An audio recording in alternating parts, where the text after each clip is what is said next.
এটা হলো আমার ভিডিও 30 নম্বর দিন।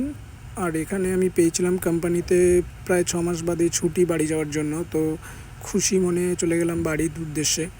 তো ট্রেনে উঠে এরকম একটা সুন্দর ভিউর মজা নিচ্ছিলাম, যেখানে ছিল ছোট ছোট পাহাড় আর গাছ। আর ওয়েদারটাও ছিল একটা মেঘলা টাইপসের। তো এইসব দেখতে দেখতে বেশ ভালোই লাগছিলো। আর আমি দাঁড়িয়েছিলাম ট্রেনের সাইডে, যেখানে পুরো ভিউটার মজা নিচ্ছিলাম আমি ট্রেন থেকে। আর যারা অনেক দিন বাদে বাড়ি যায় বা অনেক দিন বাড়ি থেকে দূরে থাকে, তারা এই ফিলটা বুঝতে পারবে কতটা আনন্দের। তো সিরিয়াসলি খুবই ভাল লাগছিলো। আর ট্রেন থেকে বাইরেটা দেখতেও বেশ ভালো লাগছিলো, ট্রেনটা বেঁকে বেঁকে চলছিল।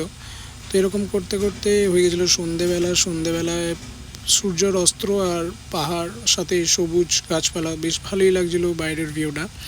তো আর যারা নেচারকে সিরিয়াসলি খুব ভালোবাসে, তারা এই ভিউটার কতটা মূল্য সেটা হয়তো বুঝতে পারে। তো এইসব দেখতে দেখতে হঠাৎ করে চোখে পড়লো এই জিনিসটা, যেখান থেকে বেরোচ্ছিল ধোঁয়া। তো তারও কিছু ভিডিও ক্যাপচার করলাম। তো এই করতে করতে সন্ধেবেলা হয়ে গেল। আর সন্ধেবেলা সিরিয়াসলি কিছু ক্যাপচার করা যাচ্ছিল না, তাও চেষ্টা করছিলাম কিছু ক্যাপচার করার। আর সন্ধেবেলার এই দৃশ্যটা, যেখানে কিনা দেখা যাচ্ছিল ট্রেনের সিগন্যাল, আর এরকম করতে করতে পৌঁছে গেলাম বাড়ি।